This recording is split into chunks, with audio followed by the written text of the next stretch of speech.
across the galaxy.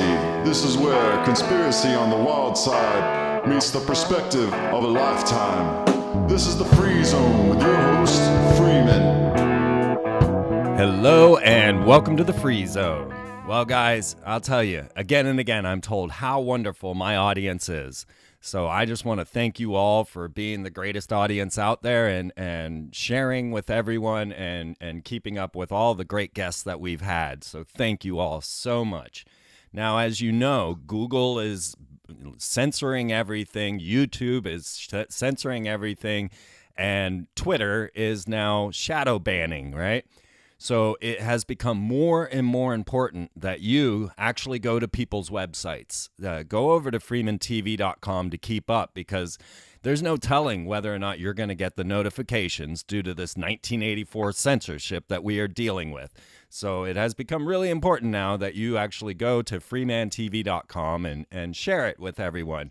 Your retweets, your shares are super critical at this point because, boy, they are shutting us down. We are getting some weird noises on your end there, Cara, just to let you know.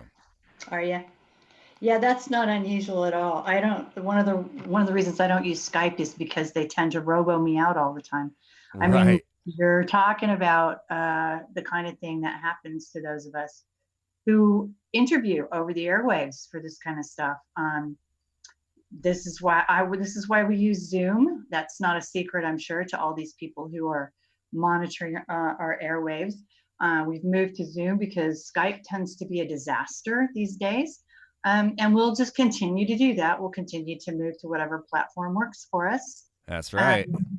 Did you know that the first time you sign into Skype, you get a quote from 1984?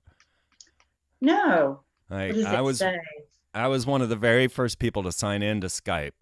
And when you get your first message from Skype, it is a quote from George Orwell's 1984, where Winston is realizing, the lead character of 1984 is realizing that Big Brother is real.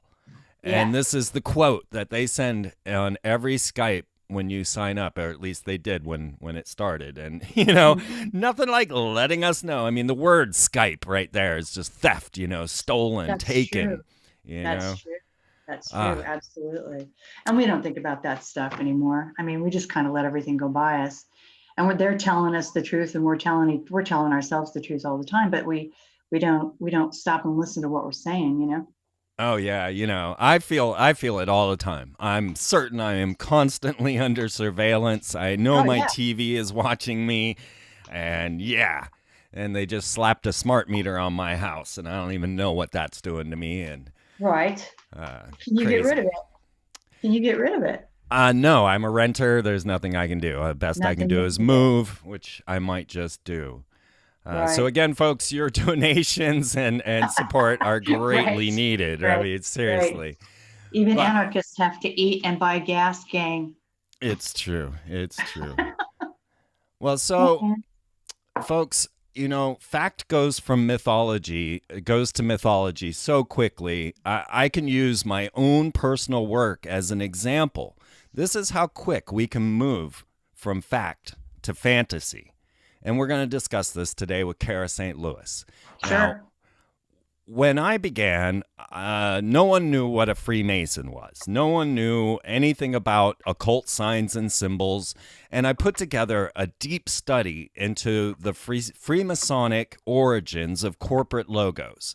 I showed you exactly how each corporate logo related to Masonic ritual. Well, it didn't take very long before Freemasonic corporate logos became this thing known as Illuminati corporate logos. And suddenly people thought that these logos had some sort of magic spell over you. Right. So here I had given you a nuts and bolts example of how this is related to the Freemasonic rituals. I don't know what you're doing over there, Cara. Sorry, I'm so sorry. I'll be good. Okay. Okay, so I gave you a nuts and bolts definition, understanding, even showing you the Masons that created the corporate logos so that you could see that there was a very rigid science put to this. But so quickly it became known as Illuminati corporate logos. And this became this group that seemed to be omnipotent, omniscient. They were planting seeds of their destruction 20 years in advance in movies. And it became fantasy. It got to the point where I had to start calling my work Illuminati corporate logos just so that I could be found in the searches. And what you must realize is how quickly fact becomes fantasy. Because this is just in 12 years of work, all of a sudden we went from Freemasons, which are completely identifiable, to Illuminati, which is this ethereal group that seems to know everything about the world and can predict the future decades in advance. So, folks, this is me using my work to illustrate how quickly we go from fact to fantasy. Now, dangerous imagination and silent assimilation is the territory covered by activist, teacher, and journalist Cara St. Louis. And she was a producer at the People's Voice TV, a contributing editor to Veterans Today. She's a novelist and an activist, esoteric researcher with works like The Sun Thief. We will also be discussing dangerous imagination and silent assimilation. There is so much more to the social engineering and cultural implosion of the 20th century, which Cara calls the stolen century. Would it surprise you to find that there is a very good likelihood that there is a false 1,000 years of history that's been inserted into our timeline to justify royal expansion? Now, Cara, I would like to discuss with you a few news stories that might relate to what we're going to discuss today. Mm-hmm. And we're going to begin with the new research that shows that ancient humans had sex with a ghost species or some type of proto-human. So scientists have discovered that there was an unknown humanoid or hominoid species that had sex with the humans, and that's how we became. So have you heard about this ghost species proto-human article? No, I haven't heard about the article, but it's certainly not a new idea. It does come around every once in a while. I think, aren't you able to go back all the way to this Zachariah Sitchin stuff and the Nephilim and them mating with, the humans who are already here, that kind of stuff? That is certainly where I would go with this. If we're talking about a proto-species, we're talking about maybe visitors or, maybe there were other races of hominids on planet Earth other than the ones we know. Well, this is the question. It really is the question. Now, as you know, I've done some research on seed races. I mean, there's so many things that you've said already that I can touch on, from being surveilled, which has happened to me in the last year. Let's stick with the news for now, and then we'll get to that. Right. So, yes, one of the things I'm most interested in is serious evidence of seed races, where they come from, who was here, if anybody, when they got here, and basically how we evolved. So what I don't buy into is an often discussed theory that there was a race of non-humans, of aliens, if you will, of non-Earth types, living beings who somehow interfered with our DNA. That I don't think is true. That I don't believe. That I don't think is true. And that just goes back to who I think we are as beings. But in terms of there being a possibility that we've interbred with other races, and even in, the way you put it was ghost races, which, I mean, I'm not sure what they mean by that. Do they mean that it's a race that we can't identify? Does it mean okay? Yes. Because it could also mean a race that we can't see. It could mean a race that exists in a different dimension that can interact with us. And there are plenty of those. We tend to see them as negative, and that's because their effect on us is negative. Or, we talk about the jinn, we talk about archons, we talk about any race of being that is parasitical in nature.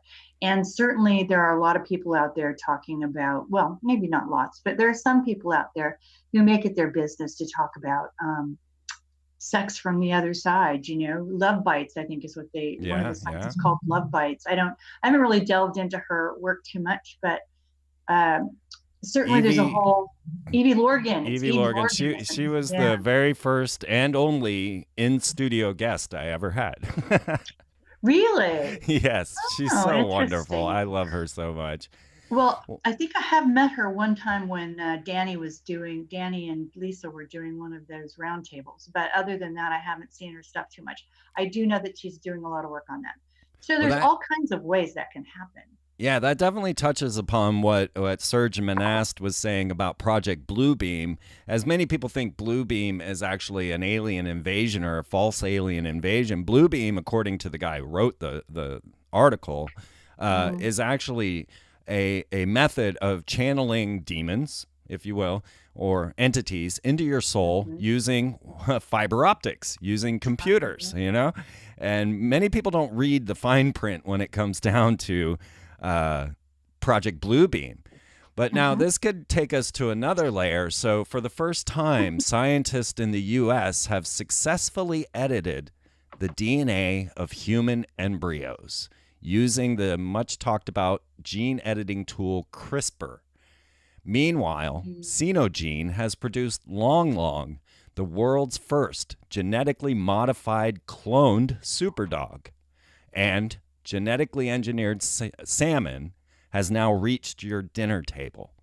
Right. So we're looking at gene editing, already editing the DNA of human embryos, producing genetically modified cloned super dogs and super large salmon. So now in the 21st century, we're already looking at a great mystery here as to what all of these different species are going to become as we start to edit their DNA. Do you have any thoughts on that? I do have some thoughts on that. First of all, why is it being allowed? Okay. I don't think that, the question that you've asked is, what are we going to do with all this new stuff? Well, why the hell are we doing that? Why is this being allowed to begin with? This is fake biology. This is artificial intelligence. And we're just allowing it to create this unenlivened stuff. There's artificial intelligence and there's authentic intelligence. One is AI, creates fake biologies. Anytime you see something that isn't real, for example, a computer is a dim replica of the human brain, or, you get cloned animals, you get, or you have the authentic creators. That's us. We are the original magicians. And so it's this neck and neck race all the time between this thing that wants to be us and us just going on our merry way, not realizing what's actually happening right beside us, And I just don't understand why it's being allowed. It's not necessary. It seriously isn't necessary. Yeah, I agree. And it took 25 years for them to accept the genetically modified salmon as food. But all the way back to 1984, I think it was, the FDA had already agreed to us eating cloned beef. Yeah. And there's already millions of cloned cows out there, and everybody's already eating cloned meat. Now, the curious thing about cloning is that, as you're saying, there's this authentic spark that comes from us during the mating ritual, if you will. But cloning uses an electronic spark to zap the zygote into life and start the life into this. Right. So there is a big difference between whatever that authentic spark is inside of us and the electrical shock that we give to a clone. Exactly. And then because we are beings of heartfelt understanding, what will we do when we're faced with these beings who are electronically created, who are not authentically human? In my view, are not authentically human. Okay. What will we do then? I mean, it's Franken biology. It's the Manhattan Project to the nth degree. And it's really, this is just the kind of thing that has to stop. So, well, did you know that you, with a little bit of spit, can sequence your own DNA at helix.com and unlock your potential? I did not know that. I won't be doing that, but Yeah, yes, let's I all did get not over to know that. helix.com. I mean, this is why the cops can set up roadblocks and scrape the inside of your cheeks and have your DNA. Yeah. And honestly, it's about creating this DNA registry. It's about a registry. It's about creating a registry. This is what the Human Genome Project is about.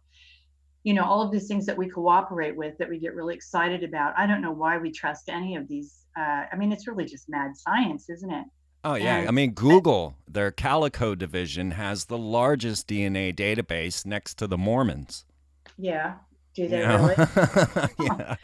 So uh, here we are back at Google again. Oh my God. Does no one know that Google is Skynet? I mean, they've got AI, they've got quantum computers, they have a DNA yeah, database. I mean, this is going out of hand. And meanwhile, DARPA is announcing that their neural engineering system design program can be implanted into the human brain and provide precise communication between the brain and the digital world. and people Yeah. will go for that. Why? Oh, they're so Seriously, excited. So why are excited. people going to go for that? I don't. And I think people are going for that because they don't understand who we are. They've completely lost sight of the fact that there's nothing out there. I was talking. Do you know who Shane the Ruiner is? I No. just did, oh well, I just did an interview with him, and we were talking about CERN and what CERN actually is. And in his view, it's this mighty huge thing, this mighty huge, computer data processing communication thing between the moon and Saturn, and I mean all of these things. But the thing that he and I both agree about is that we're still bigger than that. The individual human being is still bigger than that, and the fact that we have completely been convinced that we have no power, no internal guts, no moral fiber, no nothing, makes us want to link up to a computer and have the computer be part of us so that we can be better, we can be magic. They don't get that we're already magic. We are the original magicians on this planet. We're still that. We are still that.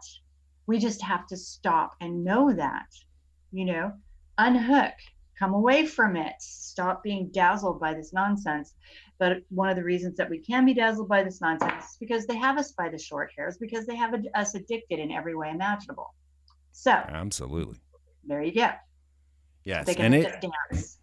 I mean, folks, you've heard of megabytes, you've heard of gigabytes, but the brain works at exabytes and even petabytes. And CERN's computer, the grid, is the first system to be able to push exabytes of information. Now realize everything written by mankind could fit into 5 exabytes. So now we have CERN capable of pushing this exabyte limit that is now capable of transferring souls, mentalities, whatever you want to call it, through their system. Google, of course, is not far behind. So, yeah, we are absolutely at that point of neuro connection with computers. And, yeah, I want to stay a human there, Cara. I really do. Yeah, me too. I don't get it. I really don't get it. And now, maybe you have some listeners out there who are saying, hell yeah, the future is here. But you know what? You've got to make a stand right now. You've got to make a stand right now because you do not want to lose your soul, your body. We're already enslaved. We're enslaved because we allow it to happen, USA Today put out an article this week with the bold headline stating, "You will be chipped." That's the headline. Will I? Will you? Everyone will be chipped, they say. Yeah. Isn't it sad? The thing is, I have 3 children. They're 20, 22, and 24. And I have been telling them since they were old enough to listen that all I really wanted was to be covered in grandchildren. But you know what? I don't want that anymore. I don't want that anymore because there's too much for them to have to cope with right now in terms of fighting off the damage that's right just on the horizon.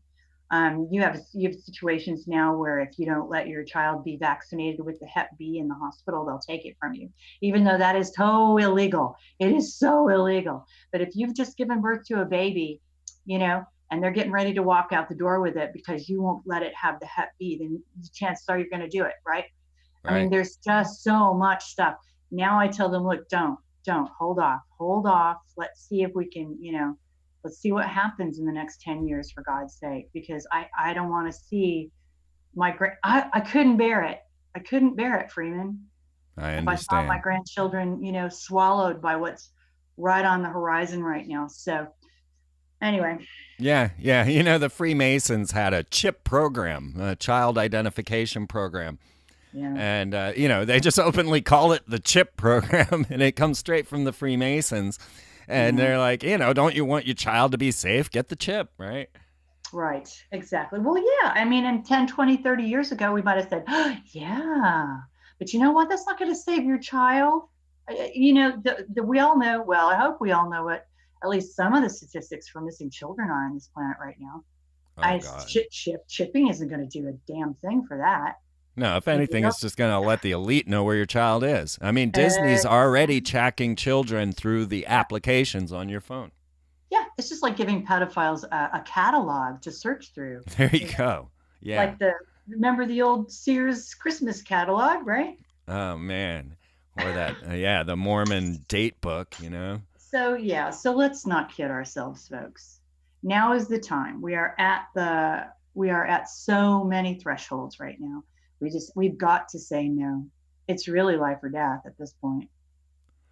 Well, Cara, you and I have been putting out information every week for years now. And that means we are expanding the consciousness. I mean, weekly. And this imagination, this information is filling the imagination, and the imagination is growing and changing so rapidly. It's amazing. I mean, when I think about when I began, how little was known about even the Freemasons or secret societies. I mean, there was no Dan Brown yet. There was nothing coming out. Now look at us. Everybody has an opinion. Everybody knows. And yet nobody knows anything because they just get these little tidbits, and then the imagination goes wild with it, like I was describing at the beginning of this show. So, I think, go ahead. No, I think what happens is we reach a new level of understanding, and then we kind of sing ourselves to sleep on that level by singing the same song all the time instead of going deeper. What happened to me, and what has happened to several of the researchers I know, is that you start in a certain place. I started with chemtrails right after my mother was killed. A lot of people start with chemtrails because it's really easy in the sense that you look up. It's very physical. It's right there. It is a gateway conspiracy, for sure. It is a gateway. It's absolutely a gateway. And it's really probably the most critical gateway. So that's good that's where we start. But you then progress. You progress from there. Okay. Thankfully, a lot of people are discovering that all the time. So a serious percentage of the research population stays with chemtrails all the time. Now, what happened to me is that I quickly realized that I needed to know why we're allowing this to happen and why we were participating in it, and sometimes happily. Do you know what I mean? Thinking we were doing a great thing. What the hell was going on there? So that led me and my ex-writing partner, Harold Kaltzvella, to do Dangerous Imagination, Silent Assimilation, the first volume, the first edition. Now you have a new volume of that out now, right? I do, my friend. I do. I have just about a month ago released a second edition, which is twice as big, 600 pages long, because I've had to add, first of all, I beefed up the chemtrail section. Second of all, because we're always learning, right? Second of all, I had to add some of the sections that I was I just couldn't do it, man. It's so, when you come up against the social engineering stuff, it just so, takes it out of you when you There's a lot of work. What's actually going on. Oh my God, right? So I actually just added a big section on the Vatican, and I added a big section on the psychiatric industry. Big deal on psychiatric. That's dangerous. Oop. Yep. That's Dangerous Imagination, Silent Assimilation. Second edition, my friends. It's out. It's out. And in the meantime, I also went from that to learning about the false chronology, and then some research came to me out of Germany via my wonderful husband, who is German and is a tireless, rabid researcher. And so came across this fellow in Germany who was doing some extraordinarily scientific work on etymology. It's kind of this John Nash character, you know. He just sees connections everywhere. He's in his mid 80s now. He's not well. He's not going to be with us much longer. But he put together a tremendous amount of extraordinarily good research on a race called the Fae. And so I ran with that as well because it made all kinds of sense to me. And so I've done a book with my friend Maria Wheatley called Guardians of Blood and Fire, The Search for the Celtic Heart, which is actually about the Fae and all that research. So started in, 2010, July 11th, 2010 is when my mother died. I started working on the book after Christmas in 2011. Now it's 2017. My journey has taken me from chemtrails all the way to a seed race. And the understanding that how mighty we are, how magical we are, and why it is that they must shut us down. They must shut us down, and we are elusive. We are almost impossible to shut down. We're constantly leaking out of our boxes, every box they try to put us in. So what I'm doing now, basically, is giving lectures that I call reverse engineering the trance. And each bit of this trance that we're in, we have to have a look at, we have to take it apart. And then I'm also doing workshops on regaining control of your own thoughts, because our thoughts are not our own. And I have some tools. I have some tools that work really well. So I've gone from looking up at the sky and going, what the hell is that? You know, to creating ways or delivering ways to help us get our thoughts back, because our thoughts are not our own. We're constantly being barraged by crap from the outside that makes us do, whether it's electromagnetic or it's the archons or it's psychological warfare, whatever. We are bombed all the time, or the computers right in front of us, right? Yeah. We're bombed all the time into not locating our own thoughts, not understanding what is a genuine, authentic thought from our own self. That's where we're at right now. Yeah, we lost a lot of that with this interconnectiveness that we have. I mean, the internet is a wonderful tool, but at the same time, we are getting filled with thoughts that aren't our own. And, you know, we're of the last generation that lived before the internet. Yeah. And listen, if you're about my age, Freeman, which you're not, you're probably a lot younger than I am, but if you're there's what we call the 50s club. A lot of us are talking about the 50s club because we really are the bridge generation, you know. I just turned 50. Did you? Welcome. Because they're just waiting for us to die, man. Because we're the only ones who remember. We're the ones who remember. The kids do not have a frame of reference. No. And we do. There is no time in the internet as well. So information that's put out today or 12 years ago, you can't tell what's the new, and so you can't build on information. Right. You can't. Plus, they've really perfected the art of the hamster wheel. You know, keeping us in these loops all the time, around. I remember when I was working for the People's Voice, I was being interviewed by Richie Allen about the Sun Thief, and he said to me, "Listen, Cara," and I knew what was coming because it was always the same stuff.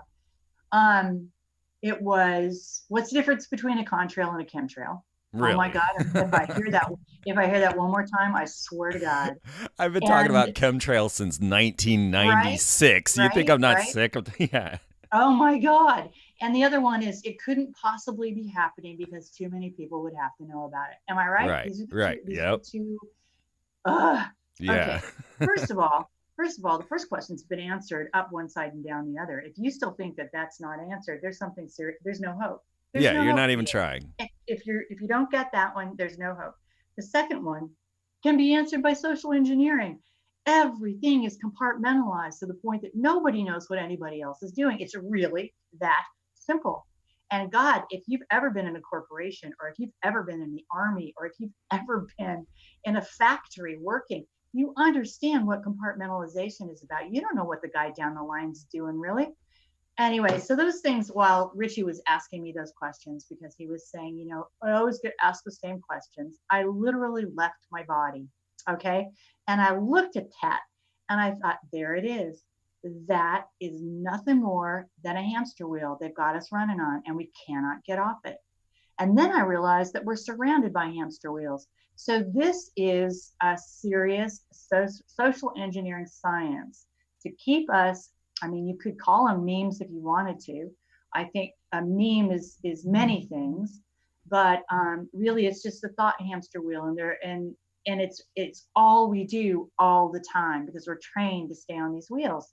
Yeah. You know, from the minute we go to school, which is very Pavlovian, they've got us, and and it takes what, a couple of generations to change the narrative to being whatever they want it to be.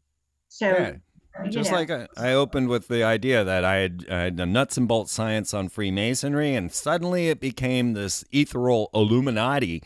I mean, point to me, folks. Anyone out there, point to me, the Illuminati. You know, I have gone. Exactly. You know, they don't exist. It's not. Well, that's the thing. That's the thing. I was talking to Shane when we were interviewing. He will tell you he's from two very minor bloodline families, and we talked about the really the growing irrelevance of this idea of the Illuminati. You know, it's irrelevant. It doesn't matter. It's just a boogeyman. Yes. You know. That's all it is. That something to convince the ordinary guy on the street that there's somebody out there who has all the secrets and all the magic. In fact, that's not, you know, you've got predators, you've got parasites, but the Illuminati is kind of like, you know, the Wizard of Oz. It's not the guy behind the curtain, man. It's irrelevant. Yeah, and doesn't exist. It doesn't exist. It doesn't exist. I mean, if you want to talk about the Ordo Templi Orientis, if you want to talk about Freemasonry, if you want to talk about Skull and Bones, Jesuits, these all exist. But this Illuminati, this thing does not exist.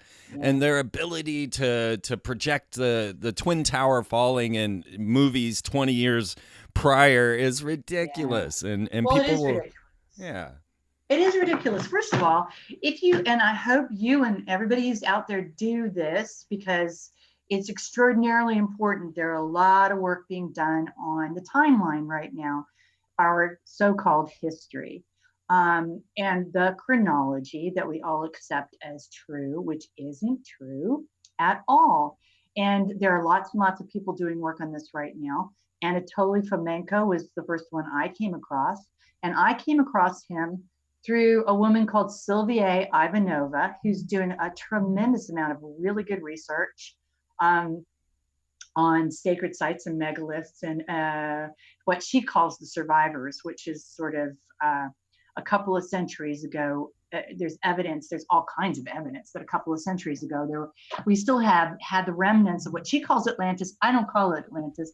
I call it the Fae, but it almost doesn't matter what you call it in this context, because what you really want to think about is the global you want to call it high tech. Let's not call it high tech. Let's call it the global advanced civilization that existed up till a couple hundred years ago, when the world was absconded with, when our world was absconded with, and our narrative was changed, and we were taught that we were nothing. We were taught that we were impotent. We were taught that we had no power, skills, magic, nothing.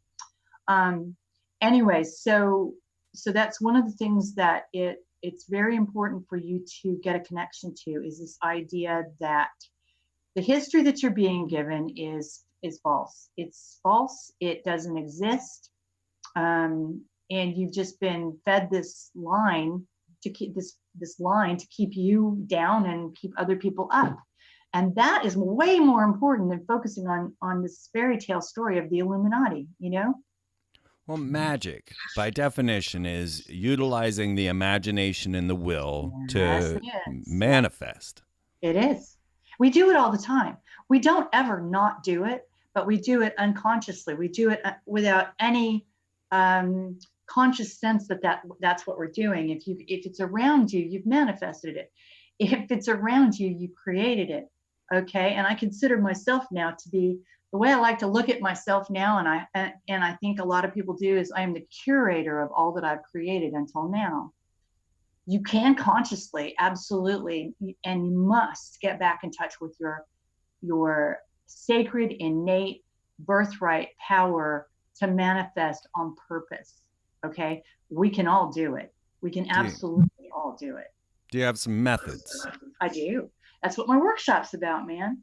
I teach the first thing that you have to do, and I'm just going to be, I do this online because I have to, because people around the world want to do it, and they just can't get where I am. I also do it in person. I've got, when I go back to the United States in late November, I'll be doing lecture/workshop in San Francisco, 2 of them probably, a couple of them in Phoenix, one in Albuquerque, and then back here to do some more. But I live in London now. I had to get out of the United States to get my voice heard. Anyway, I do it in person when I can, but I do it a lot. You can hook up with me on Facebook. We've got a group started that's kind of all interested in doing this. It's a material meditation. It's what I call a material meditation. The first thing you have to do is get control of your own thoughts. So together we build a material meditation. It's not easy to do, but once you get it built, you can do it in about 5 minutes a day. And it is one of those things that several things happen when you get really good at it and you practiced it for a while. First of all, it only takes about 5 minutes to chase all the entities outside your brain away. An archon will get bored out of its whatever it has. It will become extraordinarily disinterested in you if you can regain sovereignty of your own mind for about 5 minutes in a row. Okay, it has no interest in a person, an entity that has that kind of control over its own thoughts. So you solve a lot of problems when you learn how to do this. The other thing that it does is that when you get really good at it, you create a thought wave. In the end, you create a thought wave. Okay, you also, because you choose a material object, a man-made object on which to focus, you get to the point where you can locate the archetype of that object, or what I like to call the or. Now, you probably have heard me say this before, because I'm going to say it till the day I die, but the human imagination is the translator between the morphogenic field, which is pure potential, and the material plane, which is where we manifest stuff. Okay, so we should have a conscious connection to the morphogenic field. What we have is an unconscious connection. But when you can locate the archetype in your mind, in your authentic, controlled mind, the archetype of something, an object, when what you're doing is you're touching the field again on purpose. So this is something that I'm doing. I mean, I'm not teaching anymore. Most of us have to work for a living. Most of us in this field, most of us who are anarchists, most of us who are activists have to work a day job or a night job, right? We have to work a buttload of hours every week just so that we can do this on the side. I am not doing that anymore because I was, do you want to get into that right now? Sure. Okay, because I'm there. No, let's talk about the trials and tribulations, because it's not an easy gig. No, it isn't an easy gig. It is, my friend Randy Moggins says, people who are putting out authentic work in this arena suffer. We don't get rich. If you see somebody who's got a big marketing platform behind them, that's bullshit, okay? That's not authentic activism. That's Walt Disney. That's MGM. That's, that's not what we're doing. Anyway. PewDiePie. That's right. So I was a teacher. Most people know that I'm a Waldorf teacher. And I have been doing this for the last 3 or 4 years over here. Anyway, the last year or so, my school, and by the way, nobody knows where I teach. That's what's so funny. My school is just so rabidly worried that people are going to figure out where I taught. No one is ever going to figure out this little tiny picayune bullshit school. It's not going to happen, okay? And I never, ever would say, because that puts the children in harm's way. You know what I mean? Oh, yeah. I just would never do it. Anyway, However, I got the people that I worked for always knew what I did kind of in the background. They really weren't worried about it because it's my own business, you know. But then this last year, I got a new boss, and this boss did not like my work. And the part of my work that she didn't like the most was the false chronology. That caused her massive problems, and so she harassed me for the whole year, and she had me surveilled. Everything I did online was surveilled and commented on by her, you know, or taken to the board of trustees, and that also is not okay because I've never done anything. Do you know what I mean? Yeah. So no, she surveilled me like crazy, and I think that this is just what's coming. I'm pretty sure that most people in most businesses are under surveillance all the time now. I think it's pretty standard.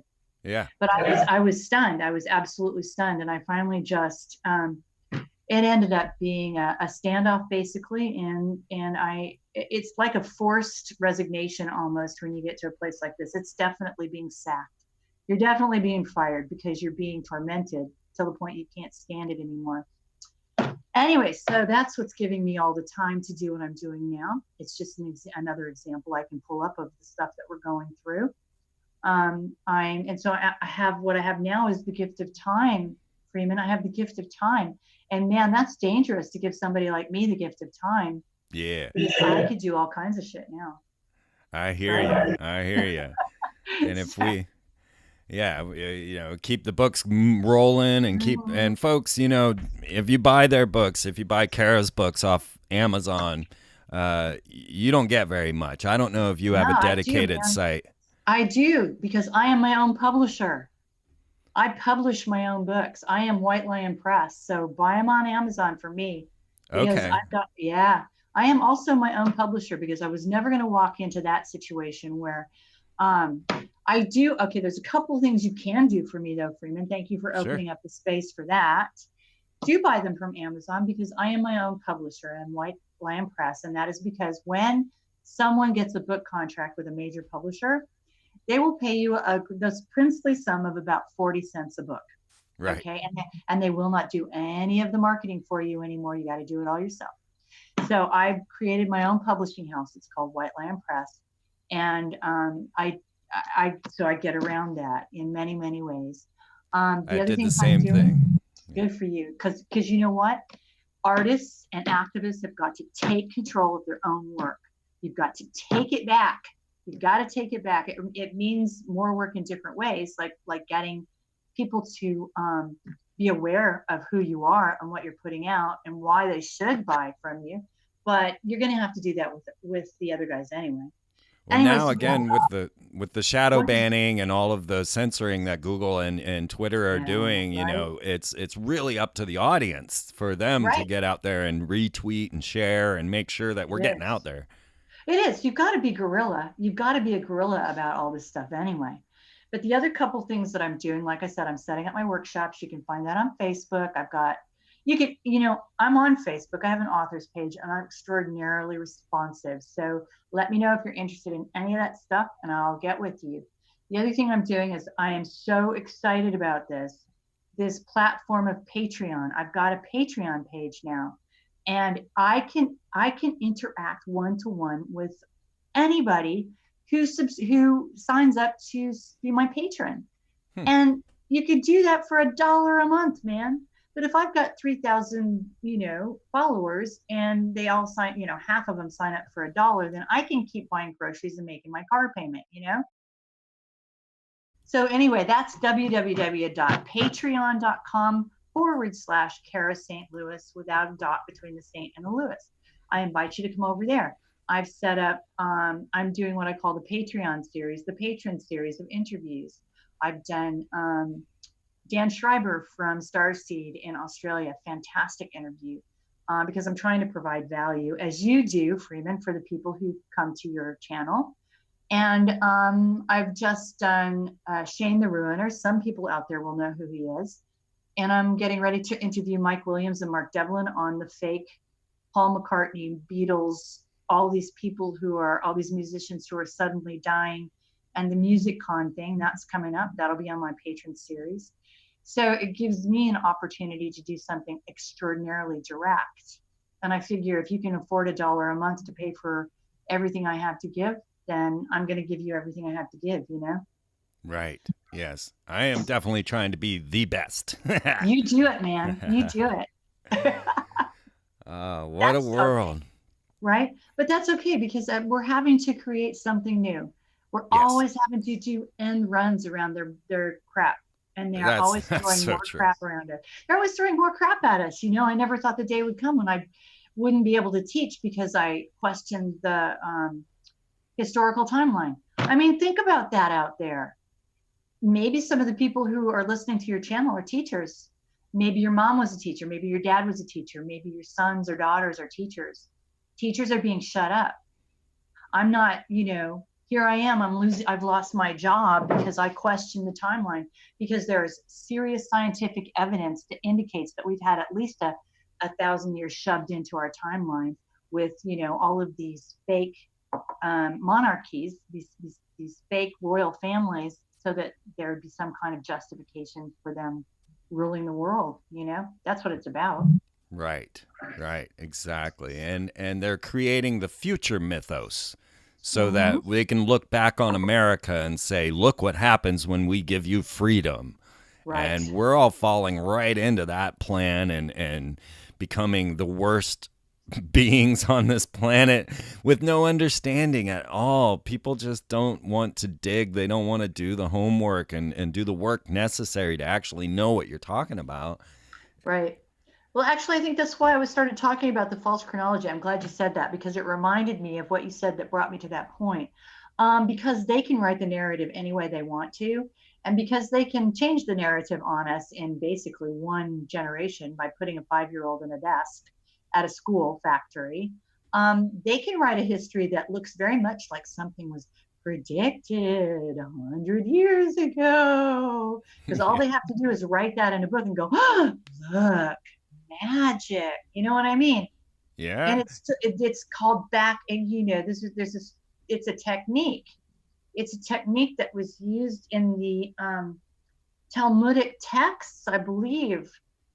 Way, way, way, way back when the Caesars were trying to beat uh, Israel into, well, it wasn't really Israel. They were trying to beat that part of the Jews or the Palestinians in that area into submission.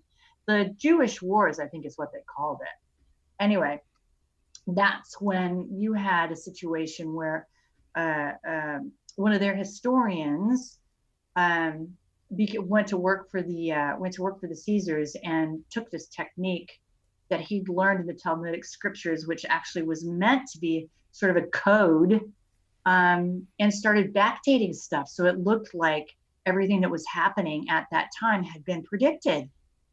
And so it was meant to be. Right.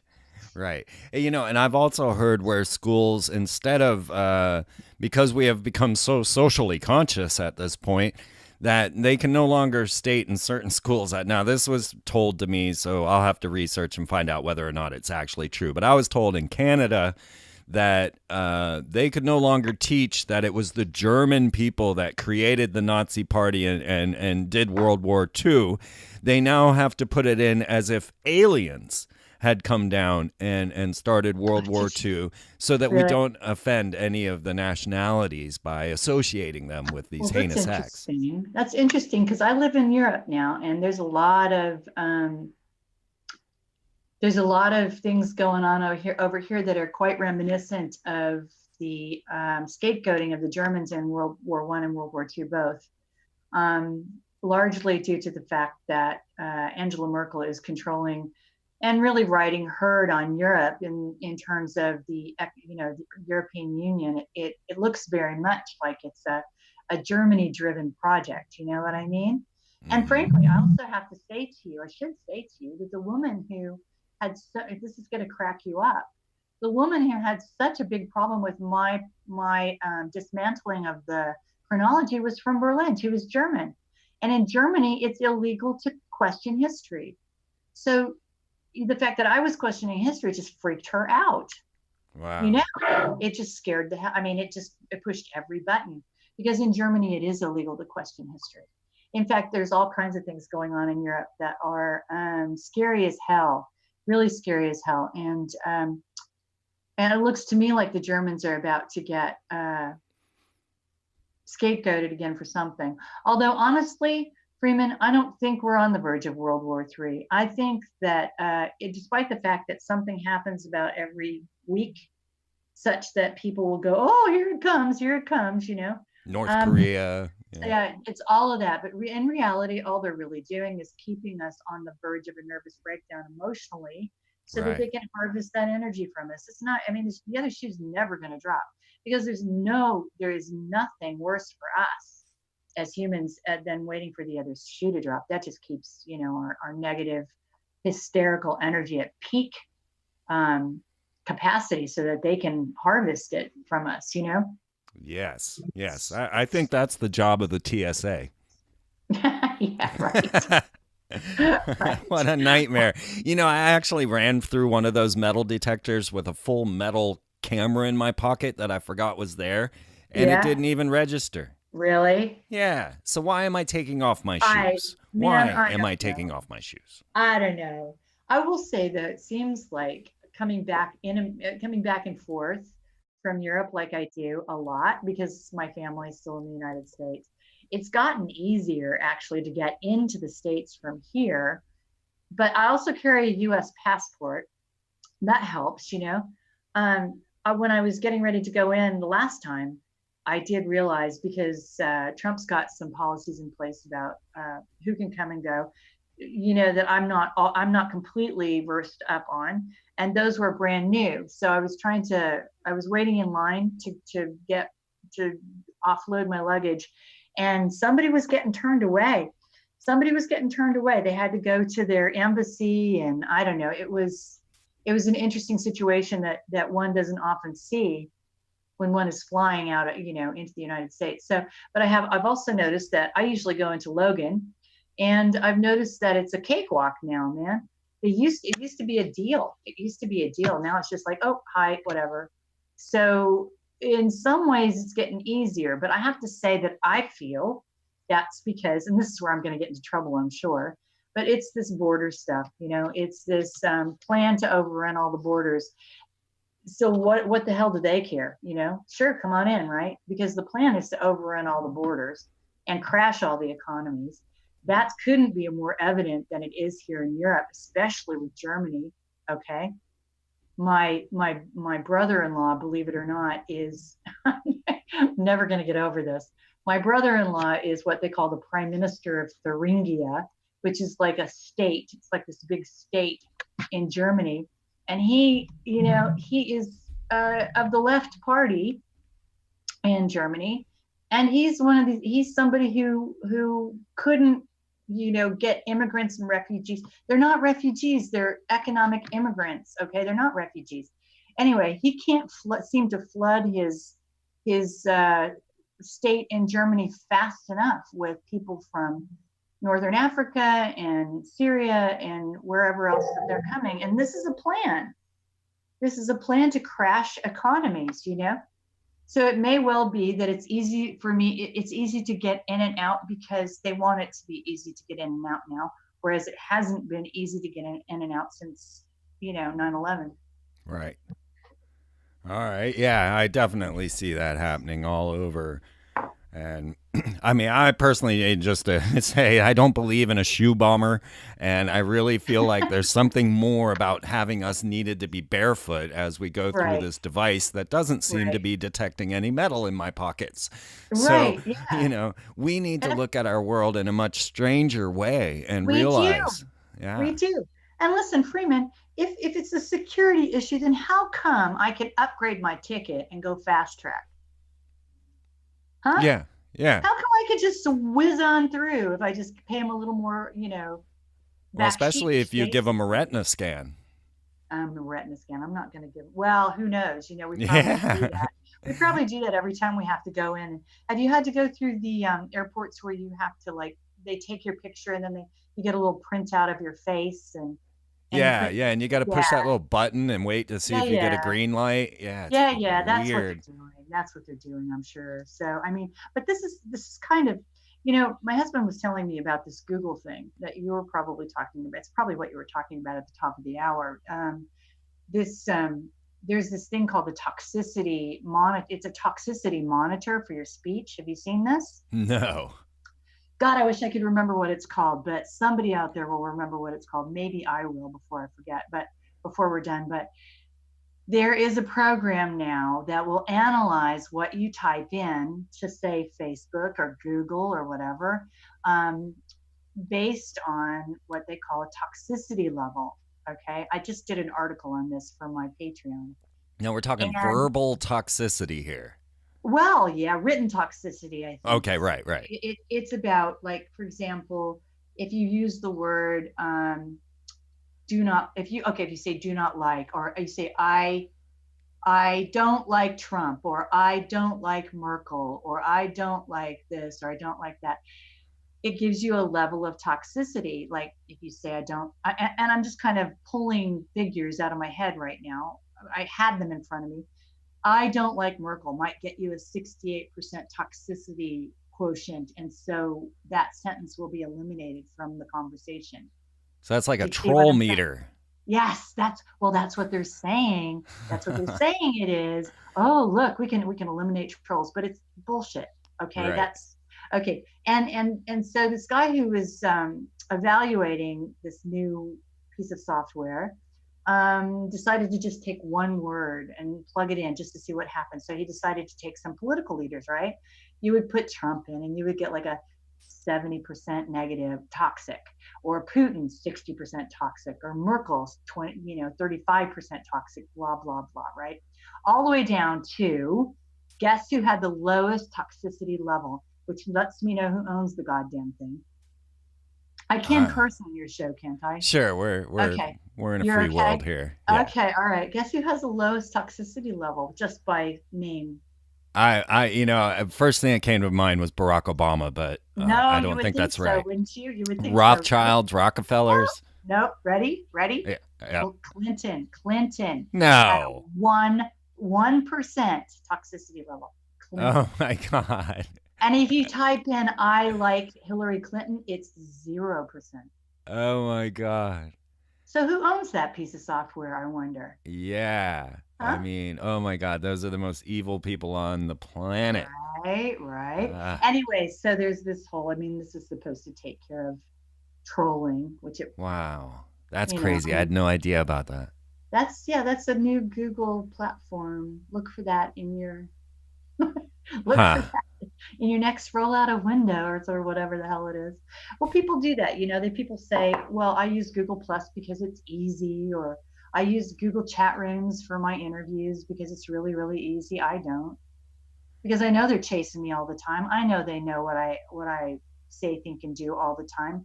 Do I have to offer myself up as a lamb to the slaughter and sharpen the knife for them? You know what I mean? Yeah.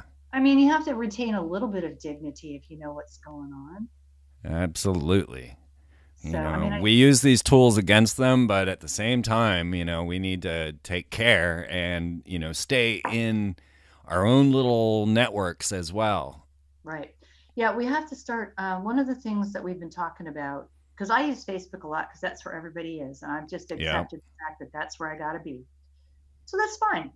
But when it comes to incubating new ideas and things, you kind of have to do that with a small group of people that you trust, and then bring out your ideas, because otherwise they're going to get buried immediately.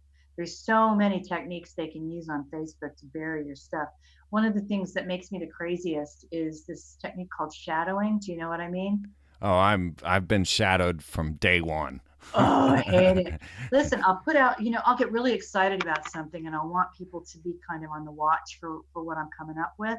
So I'll Uh-huh. say something on Facebook and I'll be damned, within about 5 minutes, there'll be 10 posts under what I said of people posting other people's work about other stuff. So the last thing that anybody gives a shit about is what I just said. Right. That's shadowing, guys, and that's trolling. That's trolling to be in the extreme. So if you're somebody who accidentally does that, I have to tell you, it's not cool. And I not only do I delete those posts, but a lot of times I block people when they do that, Yeah. because it's, even if you don't realize what you've done, it's one of the rudest things I've ever seen in my life. Well, you know, someone stole my title on YouTube because Google Plus changed my name on YouTube from Freeman TV to Freeman Fly. And so then somebody stole my YouTube title, and they have put up hundreds of my videos. And I don't know what to do about it. Yeah, they've got man. Yeah. I don't know what to do. I don't know. Just, who kind of tends to know stuff like that is Randy Moggins. Why don't you ask him if there's anything? All right, I'll talk to him about that, because yeah, it's rather frustrating, really, to watch it. I mean, they haven't monetized my videos. I don't know what they're doing, but they have hundreds of them up, and they've stolen everything, including my name, and I don't even know what to do about it. Yeah, ask Randy, because he's usually got some end runs that he knows about. So, that's abominable. I can't believe it.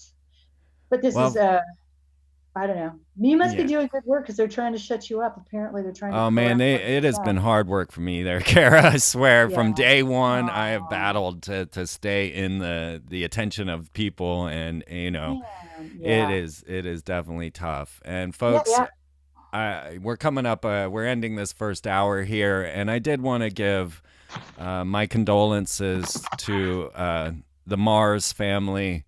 It's so sad that we lost Jim Mars. And it just shows you how quickly we, lose these bright lights, and how important it is that we stay on top of things.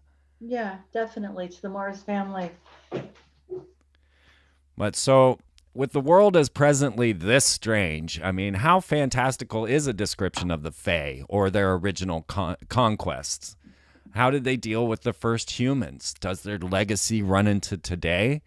What does it mean for humanity and the role of the Catholic Church, as we're talking about taking over the concepts and the history to engineer these royal expansions? Now, even the most devoted fantasy readers don't recognize that J.R.R. Tolkien, who wrote The Lord of the Rings, said that book was fundamentally a religious and Catholic work. Did he say that? He did say that. That is a direct quote of J.R.R. Tolkien.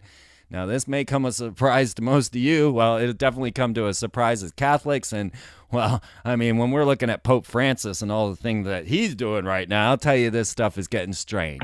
But we're going to pick this up on the other side in the members section, get deep into the analysis of megaliths and sacred sites. We're going to look at Cara's works of Guardians of Blood and Fire, the search for the Celtic heart.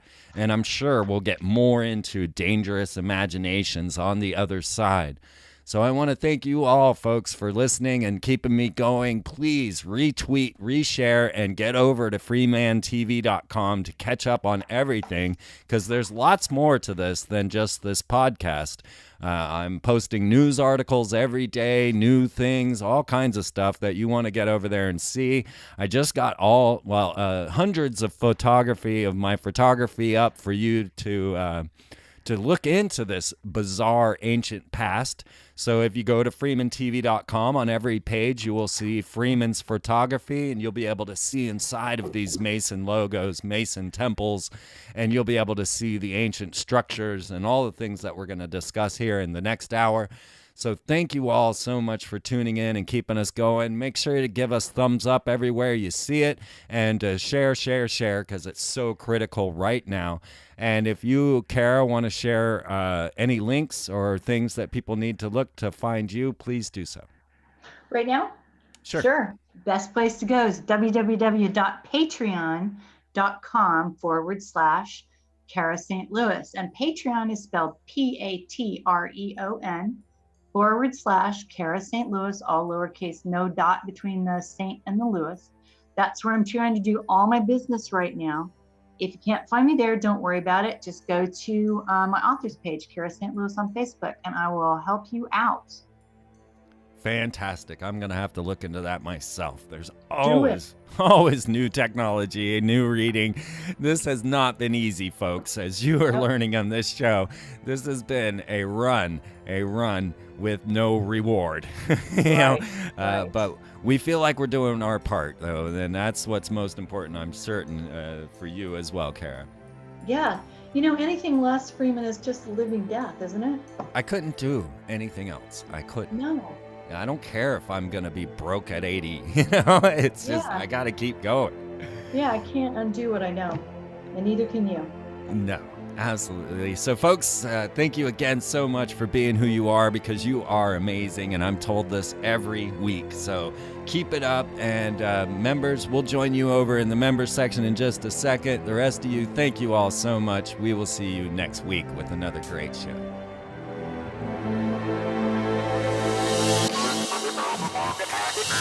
Thank you.